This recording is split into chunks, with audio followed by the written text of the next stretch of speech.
Então, eu queria que a gente pudesse abrir a nossa Bíblia lá em Marcos 5. Não sei se vocês repararam, mas eu tô um pouco com dor de garganta, assim, ainda. Acho que a mudança de clima afetou um pouquinho, mas vai dar certo. Só tenham paciência comigo. Tá bom? Vamos orar para Deus falar com a gente. Peço que vocês orem por mim também. Senhor, nós queremos te agradecer, Pai, por esse tempo. Queremos te agradecer, Jesus, porque é um privilégio, Deus, a gente poder falar da tua palavra, Deus, tão abertamente, Jesus. Nós te louvamos nessa noite. Pedimos, Deus, para que o Senhor fale aos nossos corações, Deus. Ministra o nosso coração, deixa nossos ouvidos abertos, Deus, nosso coração aberto. Nós queremos te ouvir, Deus. Em nome de Jesus, Deus, fala conosco, Deus. Em nome de Jesus. Amém. Então, a partir do versículo 21, queria que a gente lesse. Eu queria que alguém pudesse ler em voz alta, só para eu poder. Opa, minha voz. Do 21 ao 43, a gente vai ler um trecho grandinho.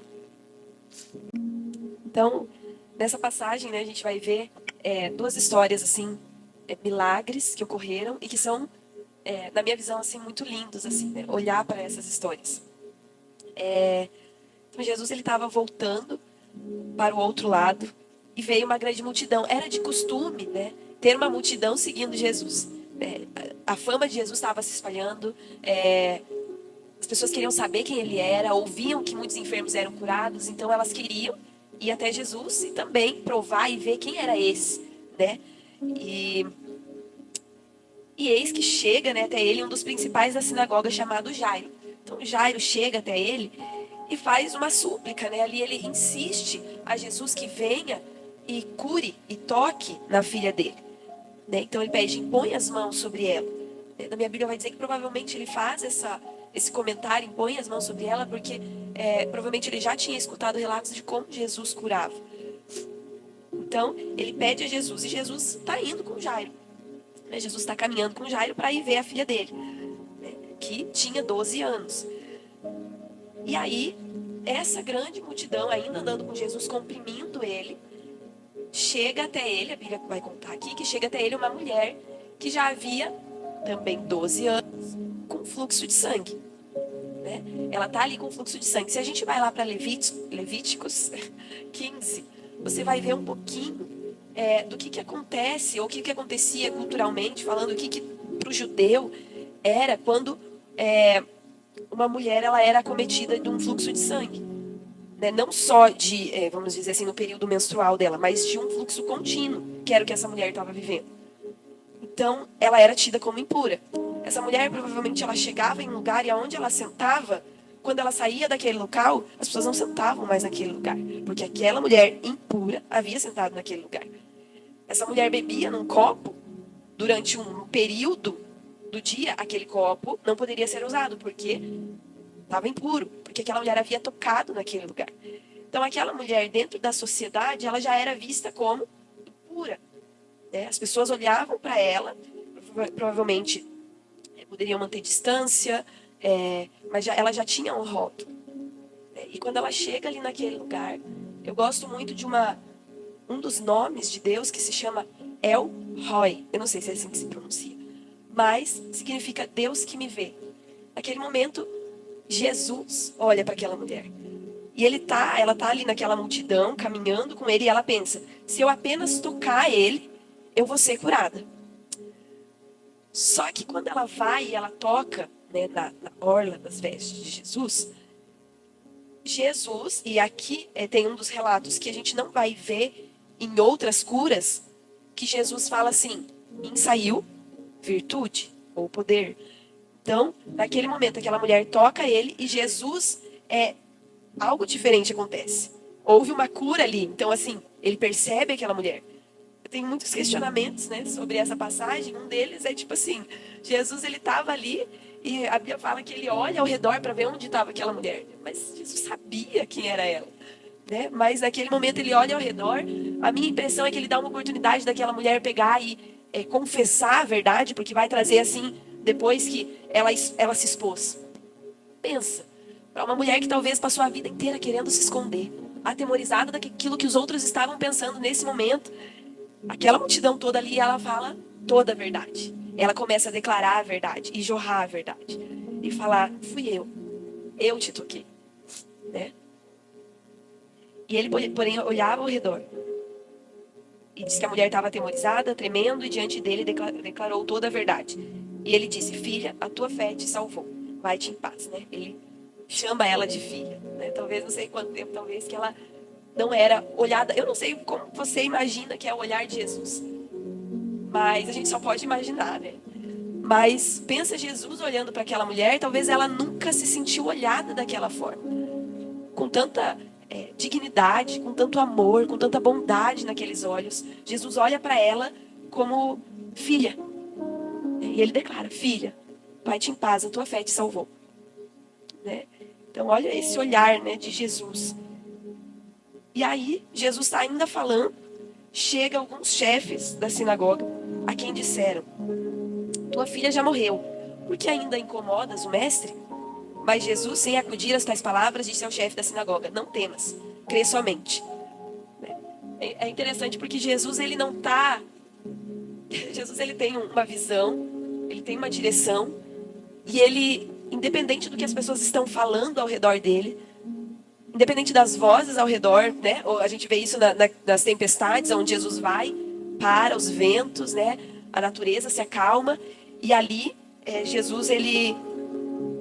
É como se o ambiente ao redor não afeta em nada quem Jesus é. Porque não afeta, não é como, né? Porque realmente não afeta. E eles estão ali falando, mas Jesus, sem acudir aquelas palavras, diz ao chefe da sinagoga, não temas, crê somente. Jesus não está se importando com o que os outros estão falando, você está andando com o mestre, você está com o Messias.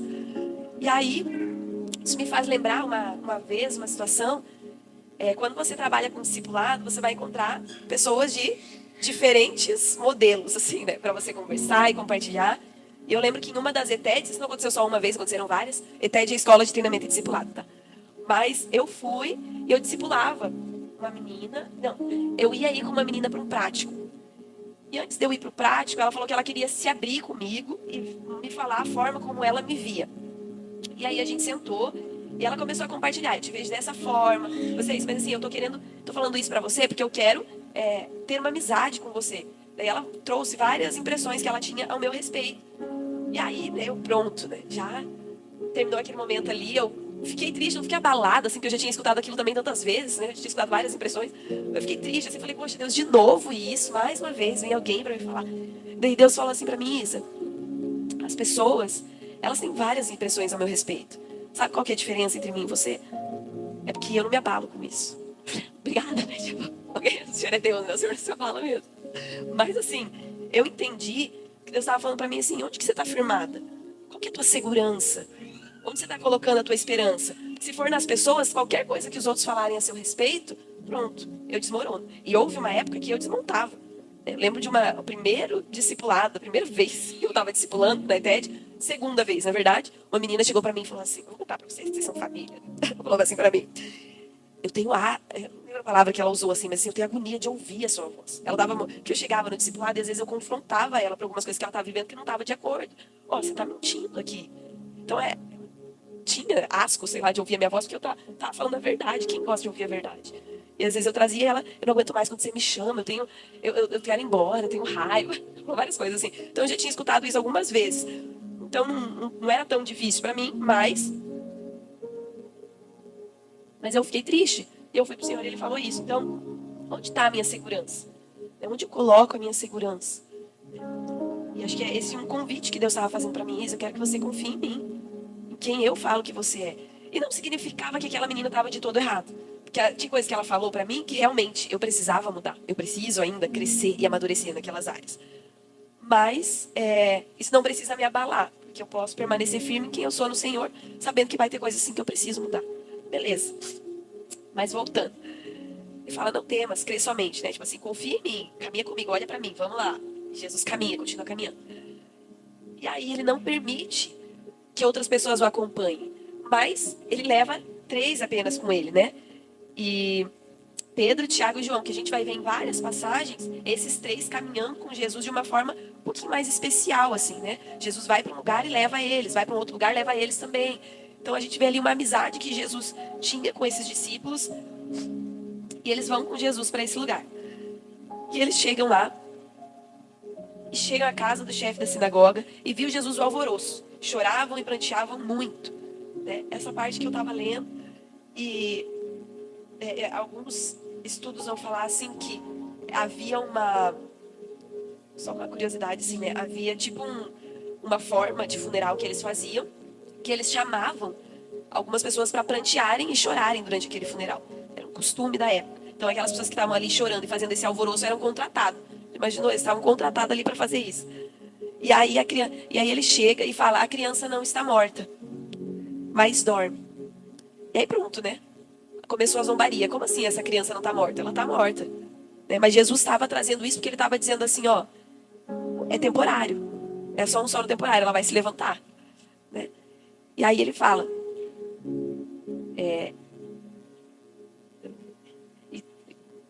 e riam-se dele. Tendo eles, porém, mandado sair todos, tomou o pai e a mãe da criança, os que vieram com ele, e entrou onde ela estava. Tomando-a pela mão, disse: Talita cumi, que quer dizer: menina, eu te mando, levanta-te. Imediatamente a menina se levantou, pôs-se a andar, pois tinha 12 anos. Então ficaram todos sobremaneira admirados. Mas Jesus ordenou-lhe expressamente que ninguém o soubesse e mandou que dessem de comer a menina. Então eu gosto muito dessa passagem. Acho que a Darlene, a gente estava agora no Multipliers, que é um outro evento da Jocum que teve.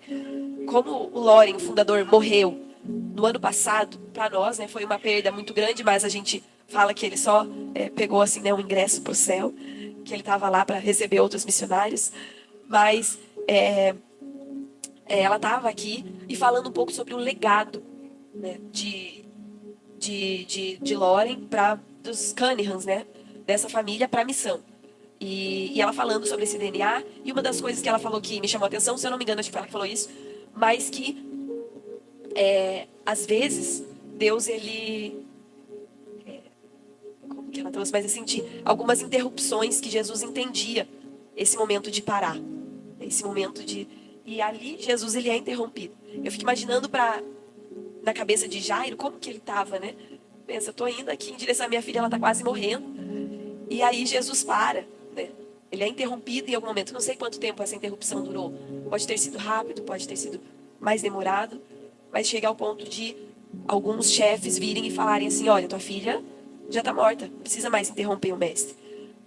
Mas para Jesus aquela interrupção era super válida, porque ele na verdade tinha um encontro marcado com aquela mulher também. Então o que para nós às vezes parece uma interrupção ou que parece um atraso na nossa vida, também é a misericórdia do Senhor. Na verdade ele havia marcado um encontro. E se a gente for parar para pensar, né? Essa mulher estava 12 anos esperando um milagre. Talvez ali foi a última tentativa dela. Ela já tinha gastado muito dinheiro naquele lugar, com outros médicos. Mas ela chega ali, ela fala: agora é a minha última, não sei como que fala. Como? É a minha última cartada, agora é a última vez, a última chance, né? É esse mestre que eu tenho escutado falar. Eu tive a tentativa, obrigada.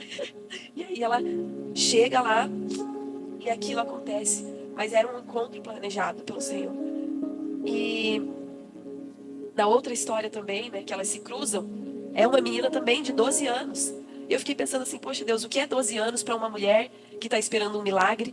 E o que é 12 anos para uma menina que vai falecer? A gente olha e fala, é muito nova. Né? Quando a gente escuta um relato de uma criança de 12 anos que faleceu, você fala, tinha uma vida toda pela frente. Mas para uma mulher que está há 12 anos com fluxo de sangue e com uma doença, era muito tempo para ela. Então, isso me fez pensar sobre essa questão do tempo. E como muitas vezes Deus, ele trabalha o tempo na nossa vida. Né? Provérbios 3 vai falar sobre o tempo. E como há um tempo determinado debaixo do céu para todas as coisas. Existem momentos da nossa vida que eles são super alegres. E existem momentos da nossa vida de tristeza. Deus criou tanto um quanto o outro para que a gente não saiba o que vai acontecer amanhã. Mas eles existem na nossa vida. E às vezes Deus, ele trabalha no nosso coração através da espera. Através da gente esperar por algo, por uma promessa, algo que Deus falou, ó, vai se cumprir. Quando eu cheguei em Jocum, 2015, fiz minha ETED, depois voltei como obreira e tinha um prático para a Espanha. Nesse prático, a gente se organizou para ir. Vocês se lembram? Alguns vão se lembrar. A igreja levantou a oferta, a gente se mobilizou, vamos enviar a Isa. E eu não consegui ir, não consegui levantar o recurso. Parte da equipe não conseguiu, não deu para ir para esse prático, a gente foi para um outro lugar. E eu ficava assim, Deus, mas o Senhor falou comigo sobre a Espanha. Ou o Senhor não falou, porque daí a dúvida entra, né? Eu ficava, será que foi o Senhor mesmo que falou? Pensa em quantos questionamentos talvez essa mulher não tinha. Será que Deus realmente existe? Se importa comigo? Olha para mim. Porque quando as coisas não acontecem no nosso tempo ou imediatamente, é que as dúvidas vêm e a gente começa a pensar, será que é Deus mesmo? Será que Deus ele está olhando, ele está se importando comigo? Mas a gente vê também relatos na Bíblia de pessoas que, mesmo o tempo, né, elas permaneceram firmes no Senhor. Alguns ainda duvidaram, mas permaneceram firmes no Senhor. Se a gente olha, né, para a vida de Abraão, né, Sara olha para ele e ela ri, né, quando ouve Deus falando ali que ele vai ter um descendente, ele vai ter um filho. E ela ri, sorri, né? E ele pergunta por que ela está sorrindo. Ela não crê? E ela fala, não, eu não ri, né? Tipo, esconder. Mas aí ele fala, você riu, né? Eu vi, tipo assim, eu sei de todas as coisas, sabe? Então, esse riso, né? Aquela incredulidade, a zombaria daquelas pessoas que estavam ali na casa, olhando e rindo. Tá dormindo? Não, eles estavam zombando, estavam sendo incrédulos. Então, às vezes, o tempo, Deus trabalha no nosso coração através do tempo, que a gente fala assim, será mesmo? E ano passado, eu tive a oportunidade, né? Deus deu a oportunidade de estar indo novamente não, indo pela primeira vez para a Espanha, que foi algo que Deus tinha falado comigo há 7, 8 anos atrás. Então, assim, coisas que às vezes a gente pensa assim, não, Deus, isso aqui eu vou guardar num baú, nunca mais vai acontecer. Deus vem, tira a poeira, limpa tudo, retira e fala, não, esse é o meu tempo. Né? Talvez está empoeirado para você, mas para mim é o que eu estou fazendo agora. Eu sabia que eu tinha que trabalhar na tua vida. Então, algumas coisas que às vezes para nós estão assim, né? Deus ele está olhando e ele sabe o tempo certo. E a espera forja em nós um caráter aprovado. Tiago vai falar assim, meus irmãos, esqueci. Meus irmãos, eu vou abrir. Eu esqueci a passagem.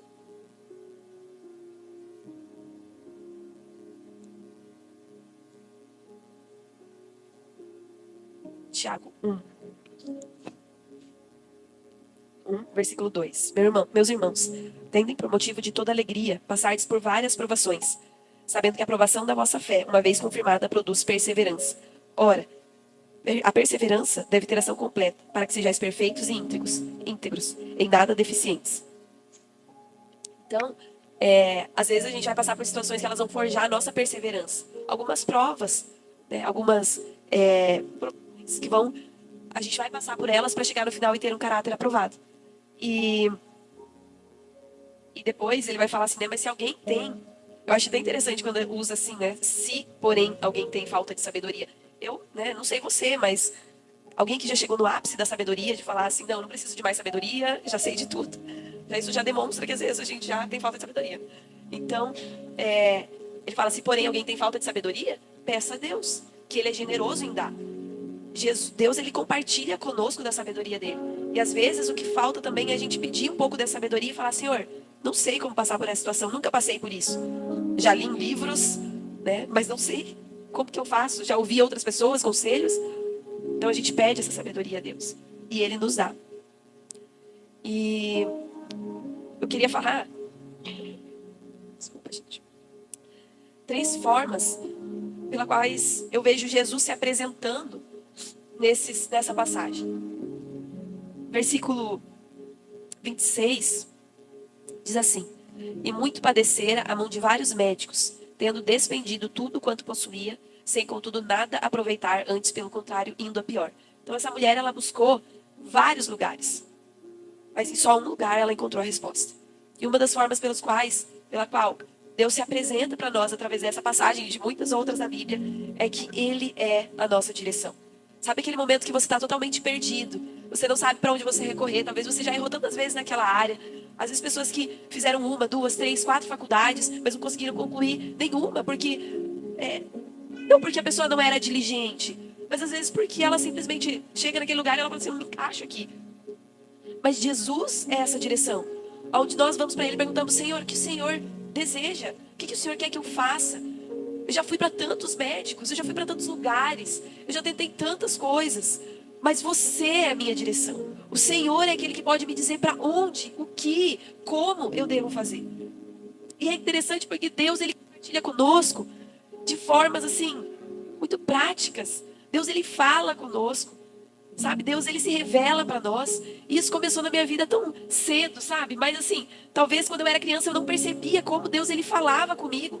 Mas já na minha adolescência, eu lembro que eu perguntava para Deus assim, Deus, eu posso fazer tal coisa? E Deus vinha e me falava, Isa, isso aqui não vai ser legal, não é prudente. Através da palavra dele, Ele falava comigo. Então, Deus, Ele fala, Ele nos dá direção, Ele mostra. Então, quando tudo está perdido, uma bagunça, eu peço a Deus sabedoria, e Ele que é rico em generosidade, em dar, Ele nos dá sabedoria e nos direciona. Faça isso, faça aquilo, vá por esse caminho. Dos princípios que a gente tem como Jocum, a gente chama de princípio do machado. Eu sempre confundo se é Eliseu. Você lembra? Eliseu, ele está lá, né, numa situação, e aí um dos seus discípulos perdem um machado que não era dele no lago, deixa cair lá no rio. E Eliseu vai fazer o machado flutuar, e o machado retorna, né, e ele pega o machado e devolve, né. Então, assim, ali um dos princípios que a gente tira, não é uma doutrina, tá, gente, não é regra, mas assim, é um dos princípios que a gente tira dessa passagem, é que às vezes a gente precisa retornar ao lugar onde a gente caiu, ou ao lugar onde Deus deu uma direção, você não fez, para que algumas coisas se rompam na nossa vida. Sabe quando lá em Apocalipse vai falar para a igreja, volta ao lugar onde você caiu, né? Tipo assim, volta ao primeiro amor, sabe?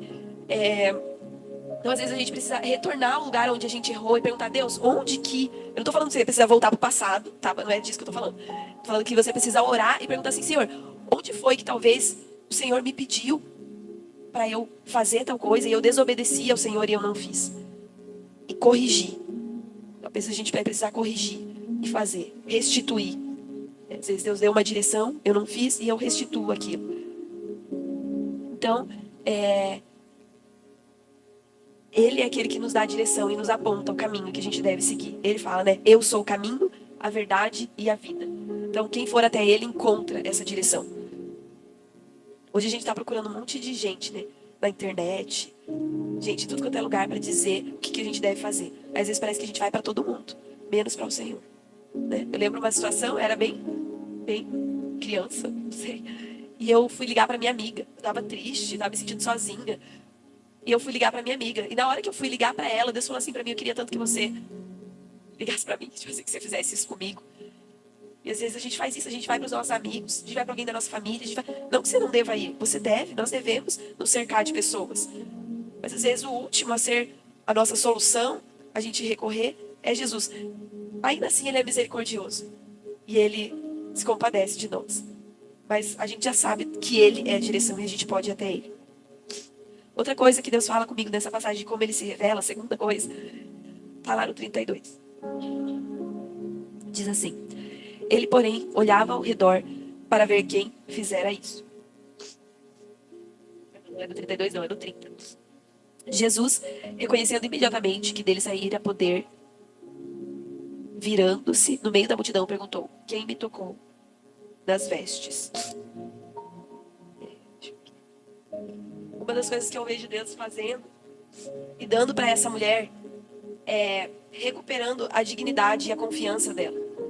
Né? Deus, Ele mostrando para ela que ela é digna. Ele falando, filha, né? Igual eu trouxe. Essa mulher, provavelmente ela não se sentia mais digna de se assentar com outras mulheres. E Ele está trazendo para ela, restaurando para ela a dignidade de estar no meio de uma sociedade. Então eu vejo Ele trazendo de volta essa confiança e essa segurança. Esse lugar onde eu falo assim, Deus, onde eu estou colocando a minha confiança? Será que é naquilo que as pessoas olham ao meu redor e pensam, a Isabela é assim, ela é dessa forma? Ou será que é naquilo que Deus fala ao meu respeito? Que naquele momento Ele olha para ela e Ele fala assim, filha, gente, só expressão, filha, já é tão suficiente para nós saber que nós somos filhos de Deus, que Ele nos adotou, né? E que coisa maravilhosa é o processo de adoção, quando nós entendemos isso, porque é alguém que é sido feito filho, sabe? É filho. Então nós somos adotados por esse Pai. Ele olha para nós como filhos, né? Quando nós cremos nele, reconhecemos Ele como nosso Salvador, e a partir daí nós podemos caminhar nessa suficiência, nessa plenitude de saber assim, eu tenho um Pai, eu pertenço a alguém, tem alguém que olha para mim. Né? Então essa deve ser a minha segurança, é nele, não no que a multidão diz a meu respeito, não como a multidão está me olhando. Né? E às vezes a gente coloca a nossa segurança em tantas coisas. Ah, mas eu não tenho um carro do ano, eu não tenho dinheiro, eu não tenho, né, tipo assim, coisas que eu gostaria de ter. E é interessante porque se você for parar para pensar, a gente vive numa sociedade onde há uma mentalidade de escassez. A gente acorda pensando assim, poxa, queria ter dormido mais, né? Então, assim, a gente tem essa mentalidade e às vezes a gente não repara. A gente deveria olhar para a palavra e pensar em como a palavra fala sobre gratidão, exercer gratidão, contentamento. Paulo, em Filipenses, ele tá preso, né? E ele está olhando para aquela situação e ele está encorajando os seus irmãos. Ele escreve aquela carta falando assim, alegrai-vos. Mais uma vez digo, alegrai-vos. Talvez era para você poderia olhar e ser a última pessoa que pode encorajar alguém. Mas para Paulo não, ele tinha contentamento. Ele fala, aprendi o segredo de estar contente. Será que nós aprendemos o segredo, esse mistério do contentamento? Isso significa para nós que tem como aprender o contentamento. Nós podemos aprender a estar contentes.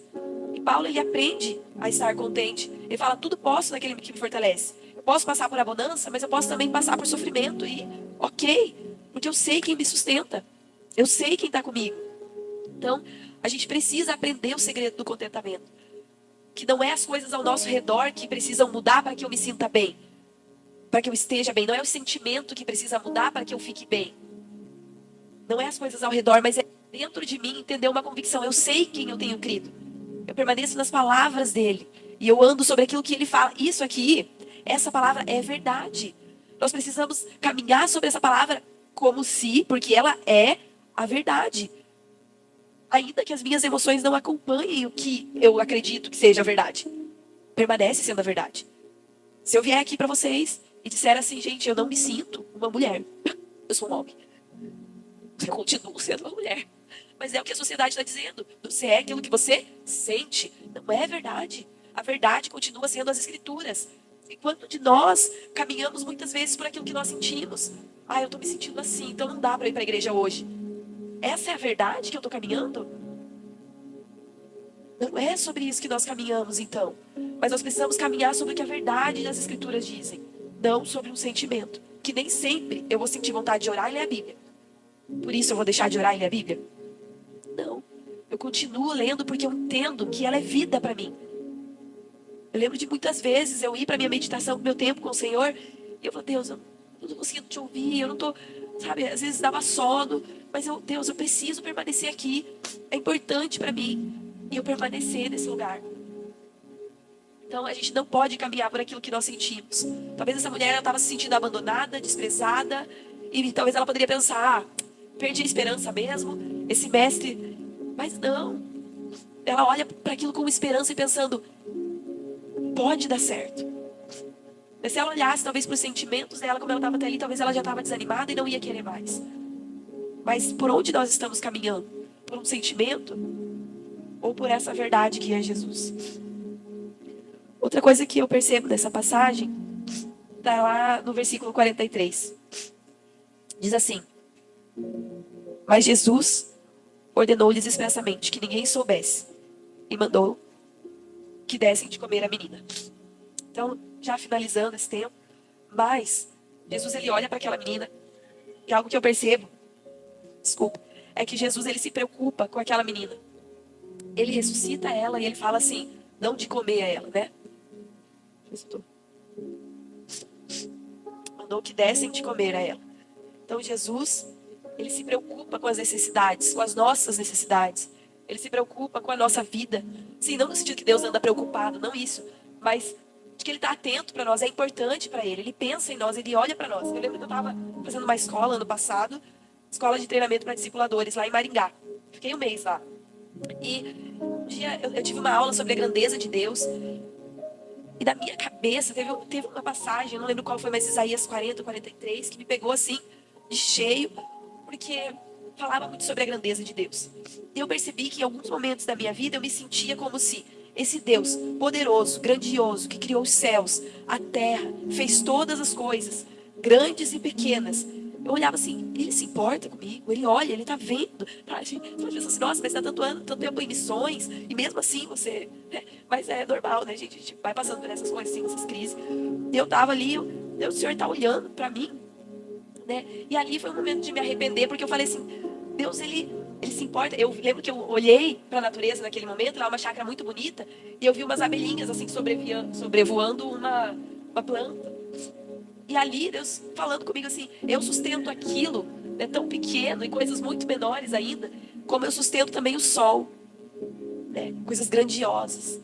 Deus, ele está sustentando todas essas coisas. Deus, ele está nos sustentando. E às vezes pensamentos que a gente olha e pensa assim, será que Deus está vendo esse meu pensamento aqui? Será que Deus está olhando para aquilo que eu estou preocupada? Ou para os meus interesses? Já repararam que às vezes a gente faz coisas pensando, isso aqui eu não sei se Deus está vendo não, acho que ele nem está enxergando. A gente estava na Espanha no passado e a gente foi conversar com uma mulher. E ela falou assim, e lá é muito difícil você falar do evangelho porque o europeu, ele tem uma ideia assim de que ele já tem tudo. Ele já, tipo assim, eu não preciso de mais nada, porque eu já tenho tudo. E a gente foi falar para uma senhora, mas ela estava muito aberta, foi muito graça de Deus ali, sabe? Porque ela estava muito aberta para receber. Na verdade, uma das nossas estratégias, a gente ia orar na praça. Quando a gente orava, a gente chegava lá e às vezes alguém vinha até nós. Então a gente não precisava ir até as pessoas, às vezes as pessoas vinham até nós. E essa senhora, ela veio até nós, ela achou que eu estava chorando, eu estava mais distante da equipe, ela achou que eu estava chorando. E ela perguntou, o que aconteceu com você? Você tá chorando? Na verdade, eu tava meio cabeça baixa porque eu tava orando. E aí, comecei a relacionar com ela e aproveitei a oportunidade para falar de Jesus. E a gente encontrou elas outras vezes, tomamos café juntos, foi muito legal. Só que naquela conversa, ela falou assim, olha, eu falei assim, que Deus amava ela e olhava para ela. E ela falou assim, mas o meu marido, ele me dizia que Deus, ele estava preocupado com tantas outras coisas, olhando para tantas outras coisas, como que ele poderia estar aqui, do Brasil, do Japão, em outros lugares. Ele não está olhando para mim. Aquela foi a indagação daquela mulher. E às vezes a gente está assim, da mesma forma, pensando, será que Deus está me vendo, ou vendo isso aqui, esse momento que meu? E às vezes a gente acaba até desagradando ao Senhor, não o surpreendendo, porque Ele não se surpreende, porque Ele já viu todas as coisas antes delas acontecerem, mas Ele tá, às vezes a gente desagrada ao Senhor pensando assim, Deus, essa parte que o Senhor não está aqui. Existe uma frase que é em grego, acho, que chama corandel. Significa tudo diante da face de Deus. A gente ilustra isso para falar sobre o temor do Senhor. Quando você pega uma mesa assim, na verdade, isso era na cultura, não lembro qual cultura agora, mas eles tinham, acho que era os judeus mesmo, eles tinham uma cultura de fazer corandel, tudo diante da face de Deus. Então, se eles faziam uma mesa bonita que nem essa, eles faziam ela bonita por inteiro. Então, aqui embaixo estava toda trabalhada, bonitinha. Aqui em cima também estava. Mas as pessoas não iam ver embaixo. Não importa, é tudo diante da face de Deus. Deus está vendo. Então, isso é temor do Senhor. E às vezes Deus nos chama, às vezes não, Deus nos chama para viver uma vida corandel, onde tudo que eu faço é diante da face de Deus. Então a gente aplica isso por quê? Porque assim, se eu for fazer um louvor aqui na frente, é corandel. É tudo diante da face de Deus. Se eu estou sozinho no meu quarto, na internet, mexendo no meu computador, no meu celular, corandel, tudo diante da face de Deus. Deus está olhando. Se eu estou limpando o banheiro da igreja, tudo diante da face de Deus. Eu faço aquilo como se eu estivesse fazendo com a maior excelência, porque corandel é diante da face de Deus. Então Deus, Ele é aquele que olha para nós. Ele está olhando para aquilo que é interesse, para aquilo que às vezes está preocupando o nosso coração. Aquilo que às vezes está nos angustiando. Você fala assim, não, Deus não está vendo isso aqui. Ele está. Ele está. E às vezes a gente precisa exercitar a nossa fé. Confiar no Senhor. Entender que Ele está interessado, olhando, atento. E Ele, eu gosto dessa palavra, que Deus, Ele perscruta todas as coisas. Não tem nada que Deus, Ele não saiba e não conheça, que esteja longe dos teus olhos. Ele sabe de todas as coisas. Então, Então eu queria finalizar esse tempo, lembrando pra gente que podem passar 12 anos da nossa vida, mas que Deus ele continua sendo a nossa direção, ele continua sendo a nossa segurança, um lugar onde a gente pode confiar e pôr a nossa segurança, e ele continua sendo o nosso sustento, ele nos sustenta. Aonde quer que a gente vá, onde quer que nós estejamos, Deus nos sustenta. Amém? Eu queria orar por esse tempo. Eu não pude falar muito, né, sobre o que é Jocum, a missão. Eu tenho um vídeo que eu trouxe aí, se puder passar depois, mas antes eu queria orar. É só contando um pouquinho da